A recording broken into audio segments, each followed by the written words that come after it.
Hey guys, welcome back. So today I want to talk about two different rifles that are competing for the same dollar on the US market, and they're relatively new entries to the US market. The first one I have in my hands here is the Palmetto State Armory AK103, chambered in 7.62x39.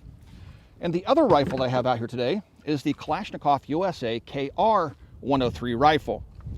Both of these rifles are configured similarly. The one key feature that they're both missing that would make it a true 103 is the folding stock. This is all I'm able to get my hands on right now.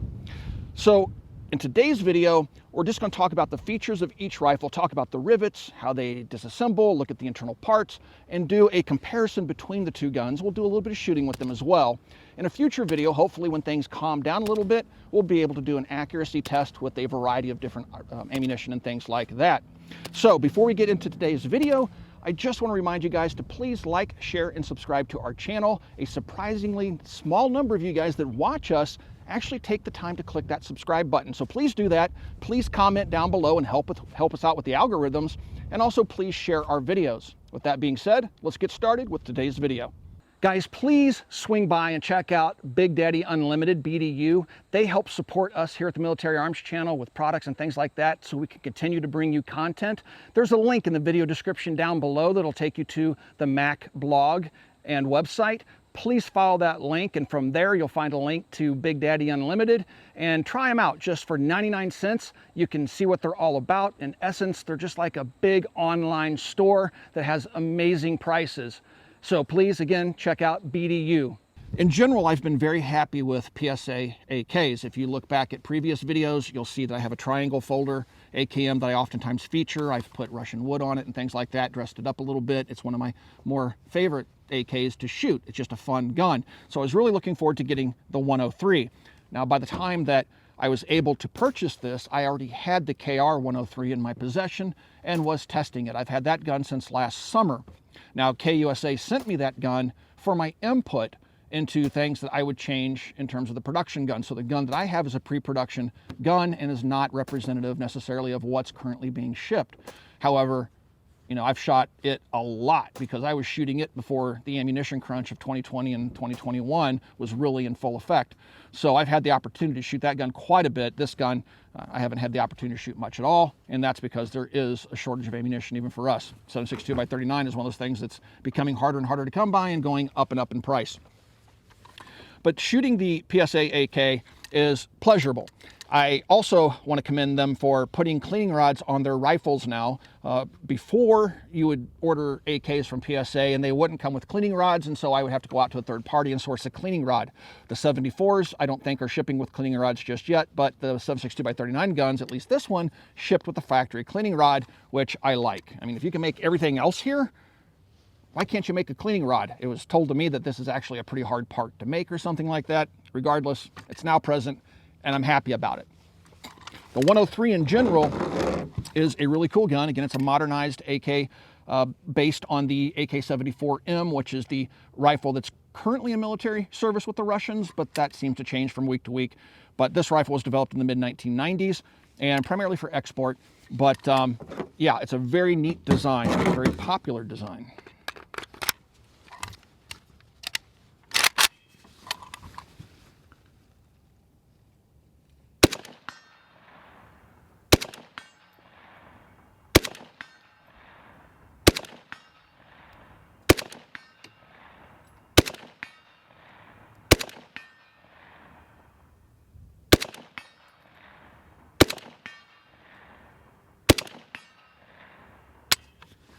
The KR103, again, I have a lot more ammunition through, and that's what I'm holding here right now. I've been shooting this gun for some time. I've lost count of how many rounds I've put through it, but I've put quite a bit of ammunition through it, and so have my friends as we came out to the range to kind of evaluate the gun and give feedback to Kalashnikov USA as they were bringing the gun to market. So once again, this gun, some things may have changed, minor things may have changed between it and production guns, but probably things that would be very, very hard to detect. The two feel very similar in terms of size, weight, and rigidity. And looking at them, they're both nice and straight guns. The finish is very similar of the two. I would say maybe the KR USA is a little bit more of a subdued park look to the color. But other than that, they'd be almost impossible to tell apart from any distance at all. Very, very similar in outward appearances. Now, while I'm shooting the two different guns, I will be cycling through different magazines I have out here today, which is a Bulgarian, just a Eastern European magazine, a PMag, and a Bakelite. I just want to show you guys that the guns work with different magazines. In the case of the PSA, I might find one in here that doesn't work with just yet, again, because I haven't been shooting it all that long. So let's do a few rounds, 10 rounds, through the KR103 here, so you guys can get kind of an idea of how the two eject and how they cycle and recoil and all that good stuff.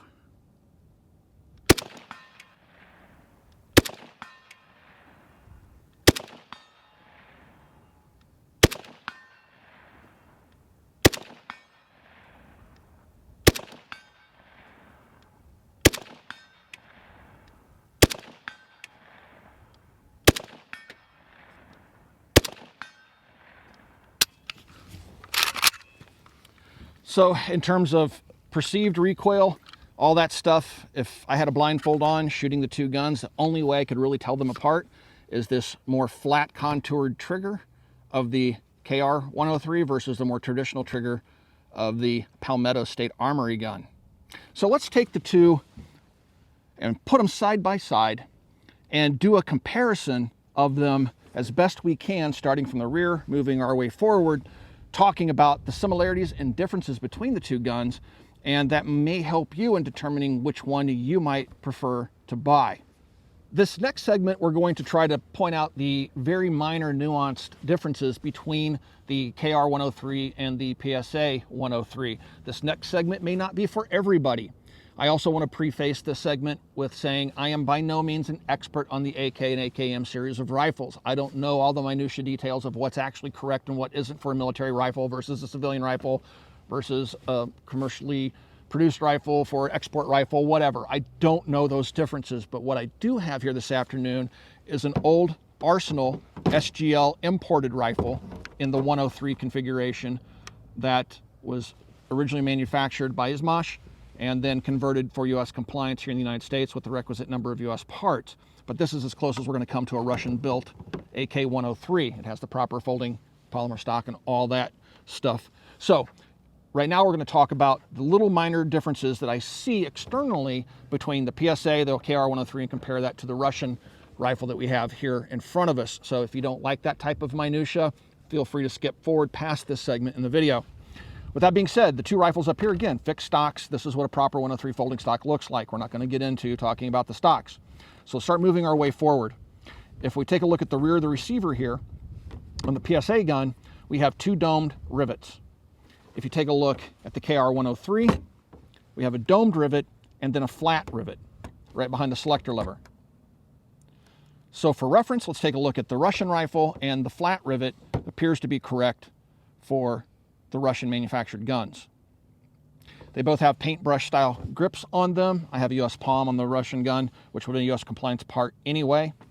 Looking up, we have, both the rifles have smooth top covers, but I want to point out that this rifle has a standard AK style takedown button, whereas the Russian rifle and the KR103 have a notched takedown button. Given this is present on the Russian rifle, I'm going to go with this is probably correct.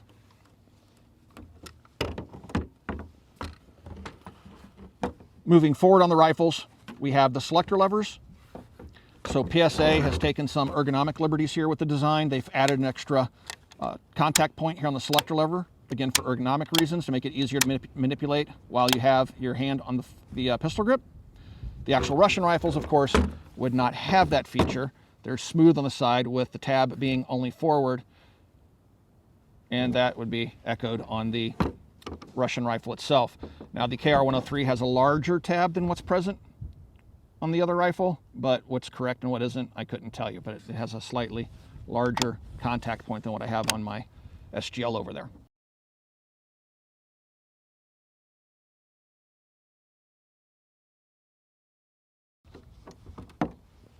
If you take a look at the selector, well, let's first talk about the trigger before we get too far forward. If you take a look at the contour of the trigger here on the PSA, it has a more conventional curved AK trigger. On the KR103, we have this more flat trigger design. And of course, if we take a look at the Russian rifle, you know, we all know that the AK has that C-shaped trigger more so than a flat face trigger like we're seeing on the KR103 here. Trigger pins, all that stuff look, you know, like trigger pins. As we move forward, we get to, there's a bar that goes between the two sides of the receiver here that's held in place by a rivet, and that's for structural support of the receiver. Here we have a little tiny domed rivet head on the PSA. On both the Russian gun and the KR103, you're going to see this larger flat rivet holding that cross support in. They all have their safety stops on them right here to keep it from going down past the trigger guard there. Take a look at the flapper release. You'll notice there's a profile difference between the KR103, the PSA 103, and the KR103 most closely matches that found on the SGL Russian rifle.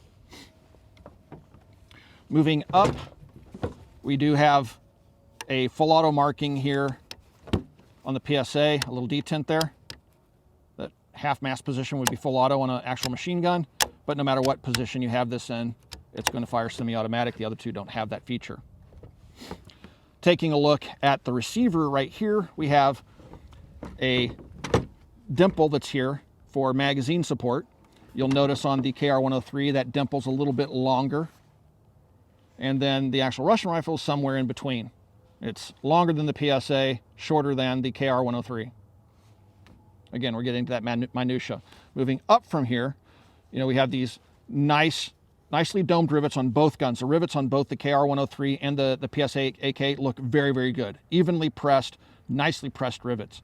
But coming up from those rivets to the bolt carrier, you're going to see a flat spot here on the KR103 that's not present on the PSA, but is also present on the actual Russian rifle. Moving forward from there, we have the barrel pins look comparable.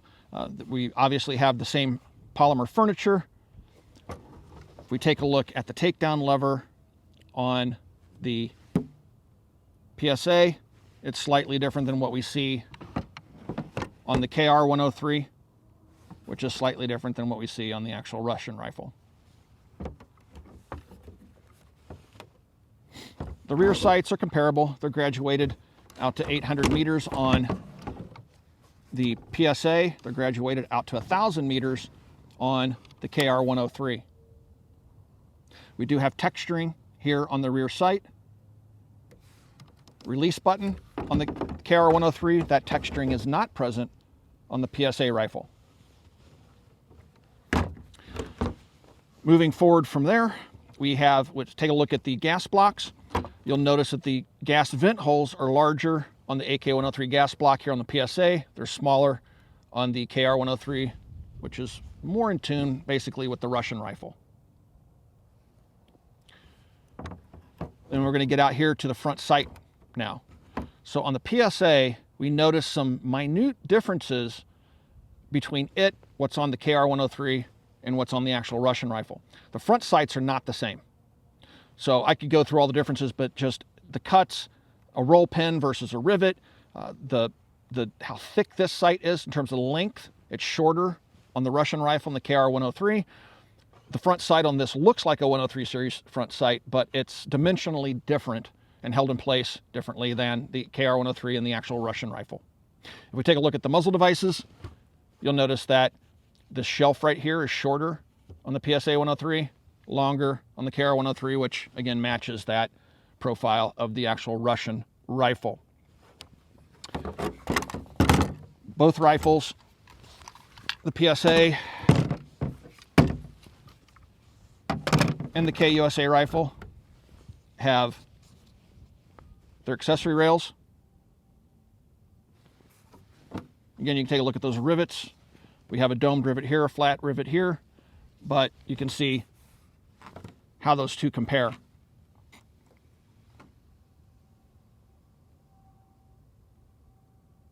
Again, slight differences, with most of the nods going to the KR103 in terms of accuracy, at least when comparing it to the actual Russian rifle. Now let's take a look inside the PSA rifle and the Kalashnikov USA rifle and look at their bolts and carriers, and I think we're going to see a significant difference in terms of the designs of each. Let's do a quick magazine test with the PSA 103. This is just an Eastern European magazine.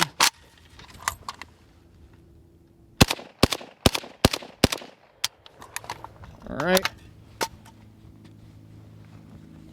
This is a Bakelite magazine.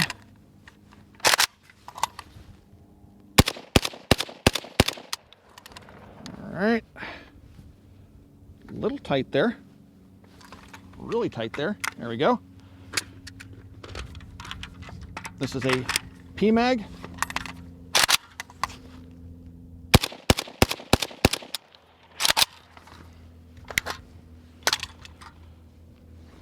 And then a Bulgarian Circle 10.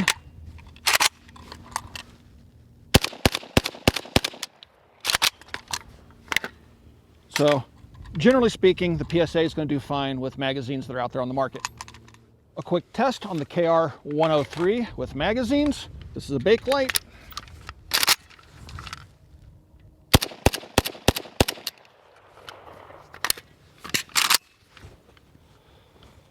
Eastern European.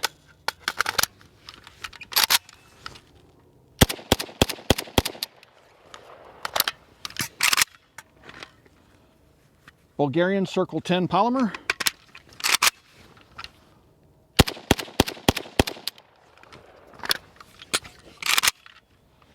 And a PMag.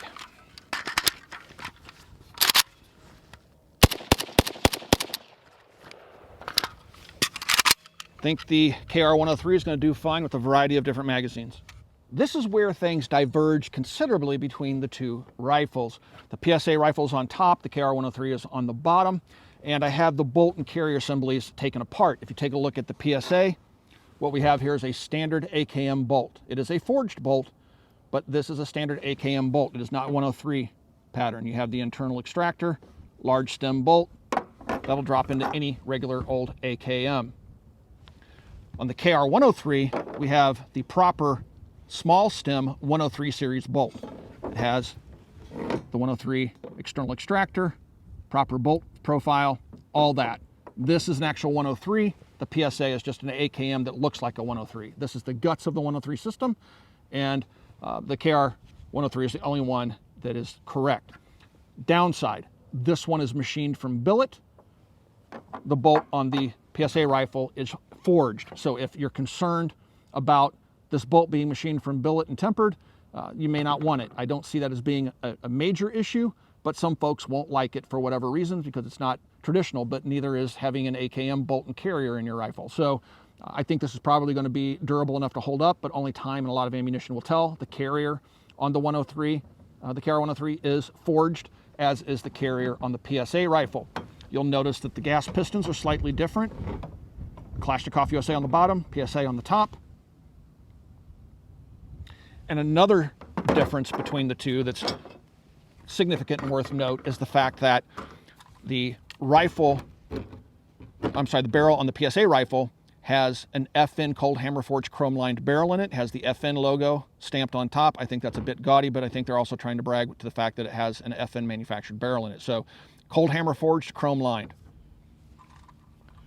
On the KR103, we have a traditional button cut rifled barrel, and then it's also chrome lined, so it's not hammer forged. So if those issues are going to be a problem for you, now you have that information to make a decision in terms of purchasing. One other thing I want to point out is that the parts fitment on the PSA gun is loose at best. I mean, the gas tube, disassembly lever, I can easily move with finger pressure. I can actually reseat it with pinky pressure. It's just very, very loosely fit, and it comes apart very easily, but this lever just shouldn't be spinning around like that. It is possible to retension these levers, but that depends on how this lever is manufactured. If it's properly tempered steel, you should be able to torque that a little bit with some flat nose, needle nose pliers, I should say, and retention that to get it to more positively lock, but you run the risk of snapping that off. I've snapped them off in the past trying to retension them, and I know others have as well, so I caution against doing that. Just know that this system is just a little bit more loose than I would like. With the KR103, the lever is tensioned properly for me. I can bust it loose with finger pressure, or you can use the bolt carrier to get leverage on it, and it just doesn't spin around. It's just a properly tensioned lever. So that is something else to take into consideration when you're looking at the two rifles. Now that may vary from rifle to rifle as well, but I just noticed that on these two rifles. It's important to note that both of these rifles, right out of the box, I could look down the barrels and tell that they had their barrels pressed in nice and true. Both of these rifles required the most minuscule amounts of adjustment to get them properly zeroed. In the case of PSA rifles, I have a couple now, and they were also easily zeroed and didn't require me to push that front sight post one way or the other radically, or unscrew it or whatever to get it zeroed. So both rifles are nice and true in that regard. So that's nice. When you contrast that compared to a lot of the import rifles, most of my import rifles require me to really push that front sight around to get the gun zeroed. So that's nice. Now, if I could only pick one of the two, I know you're going to ask me which one I would pick. Well, I mean, I broke down the positives and the negatives of both. We have one rifle that's got all the forged components, hammer forged barrel, all that stuff, but internally it's just an AKM. Outwardly, the PSA looks like a 103. It is available if you can find it in stock with its folding stock. So outwardly, this would be the most 103 looking rifle on the market produced in the United States, but it has that AKM internal component to it that just drives me nuts. With the KR103, we have a billet bolt versus a forged bolt, but it's probably durable enough and well built enough that's not going to be an issue. We have a button cut barrel versus a hammer forged barrel on the PSA, but it's also chrome lined and it's going to hold up just fine. So to me, it boils down to the fact this one actually has a 103 bolt and carrier in it. This is an actual 103 rifle, and when KUSA actually gets the side folding stocks available out there for them, this is going to be the only 103 on the market made in the United States that's a correct 103. So for me, being the AK guy that I am, when I go out to buy a 103, I don't just want it to look like a 103, I want it to be a 103, and the KUSA rifle is that. Guys, if you'd like to support us here at the Military Arms channel so we can continue to bring you content like this, please consider becoming part of our Patreon family. We answer all private messages over on Patreon, and you get early access to videos, things like that. So again, consider supporting us over there on Patreon and becoming part of that family. Right here on YouTube, there is a join button underneath the video player you're watching right now. Click that join button, and you can support us right here on YouTube. And last but not least, guys, please swing by and check us out over at coppercustom.com. Thank you for 13 years of support, and we will talk to you guys soon.